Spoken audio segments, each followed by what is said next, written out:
Hello everyone. Today we will discuss poem The Aunt Jennifer Tiger. It was written by an American poetess, Adrienne Rich.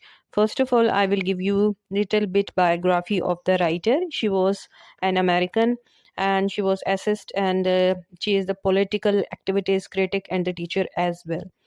अगर हम इनके writing career को देखें तो it consist of 7 decades और जो इनकी मोस्टली जो पोइट्री है वो डिपिक्ट करती है वुमेंस राइट को एज अ फेमिनिस्ट के तौर पर।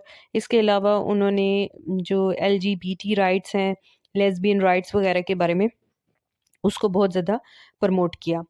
अगर आप इनके टाइम पीरियड को देखें, जिस टाइम पीरियड में इन्होंने लिखा वो टाइम पीरियड था सिविल राइट्स मूवमेंट का, वियतनाम वार्स का और वुमेन राइट्स मूवमेंट उस वक्त चल रही थी अमेरिका के अंदर।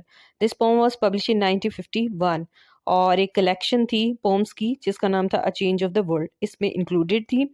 इसके अलावा ये हमारी जो पोएट हैं ये बहुत ज़्यादा फेमस भी थी 20th सेंचुरी के हाफ तक और बहुत ज़्यादा पढ़ी जाने वाली पोइटस और राइटर कंसिडर की जाती थी।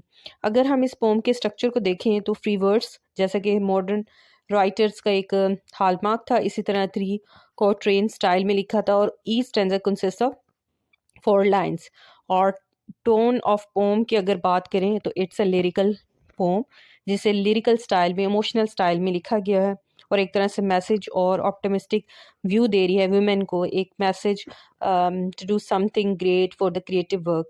अगर थीम्स की बात करें तो it's about the marriage relationship.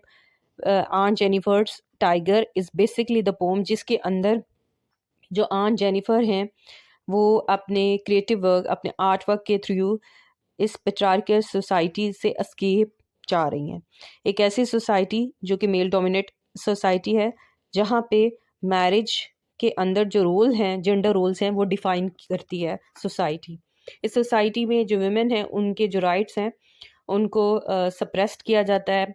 जैसे कि आंट जेनिफर हैं तो बेसिकली जो वो एम्ब्रॉयडरी का वर्क कर रही हैं और मुख्तलिफ टाइगर्स वगैरह ड्रॉ करती है अपनी क्रिएटिव वर्क के थ्रू, तो वो एक तरह से अपनी जो डिज़ायर है, अपनी फ्रीडम उसको डिपिक्ट करवा रही है उस सारी सोसाइटी के अंदर जहाँ पे वुमेन को एक टाइम तक इस हद तक कन्फाइंड किया जाता था मैरिज के अंदर कि वुमेन को ये राइट नहीं था कि वो डाइवोर्स लें। सो ये ऑटोबायोग्राफिकल पोम भी है रिच की, और इसके अलावा इसमें जेंडर रोल को डिस्कस किया गया है। एक ऐसी सोसाइटी जहाँ पे वुमेन को लिमिटेड किया जेंडर रोल तक कि वो she is responsible for the procreation, for house hold chores, for bringing up the children, और इसके अलावा जो जितने भी हाउस होल्ड से रेलिवेंट जो चीज़ें उस तक जो मैन है उसको एज अ हार्श मास्टर के तौर पर मैरिज एक जो कॉन्ट्रैक्ट है उसमें लिया जाता है।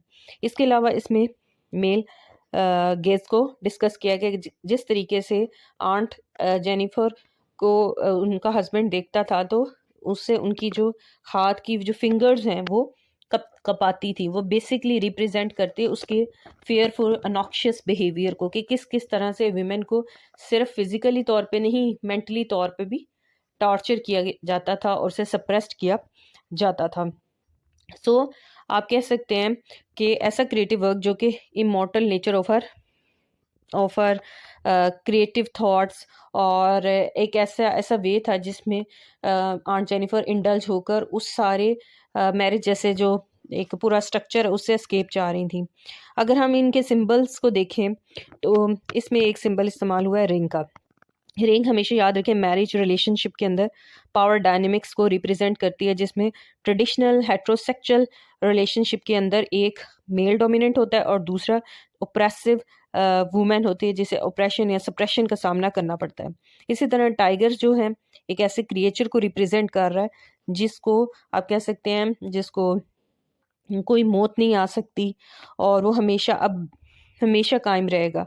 इसी तरीके से एक ऐसी डिज़ायर जो है वो डिपिक्ट कर रही है आंट जेनिफर कि वो उन टाइगर्स के ज़रिए, ठीक है, उनके desire for for getting fulfilment through her work, जैसे कि रिच जो है अपनी पोइट्री के वर्क के थ्रू अपना जो इनर जो है उसको पोर्ट्रे कर रही है, और अपनी फ्रीडम, अपनी डिज़ायर को, और एक तरह से उस सारी सोसाइटी को डिपिक्ट कर रही है, अमेरिकन सोसाइटी को, जहाँ विमेन को एज अ इंफीरियर कंसिडर किया जाता है, ओप्रेस कंसिडर किया जाता है।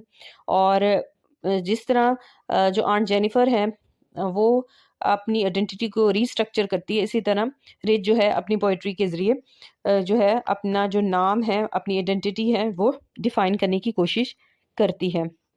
इसी तरीके से वो कहती है कि marriage is an obstacle to her creativity. इसी वजह से जब वो जो वेडिंग बैंड है वो सिंबलाइज करता है इंस्टीट्यूशन ऑफ मैरिज को, जहाँ जेंडर रोल्स ऑलरेडी फिक्स्ड है। ठीक है, मैन को क्या करना है, जैसे ब्रेड एंड बटर की रिस्पॉन्सिबिलिटी सिर्फ और सिर्फ मैन की है। ठीक है, not a women are responsible, जो कि सोसाइटी हमारी डिसाइड करती है, हम खुद नहीं डिसाइड कर रहे।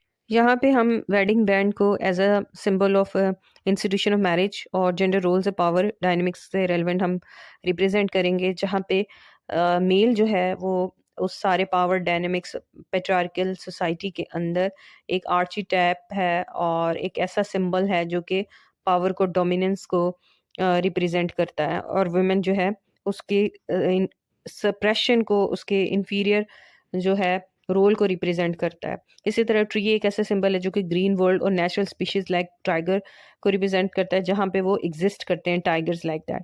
They do not fear the man beneath the tree.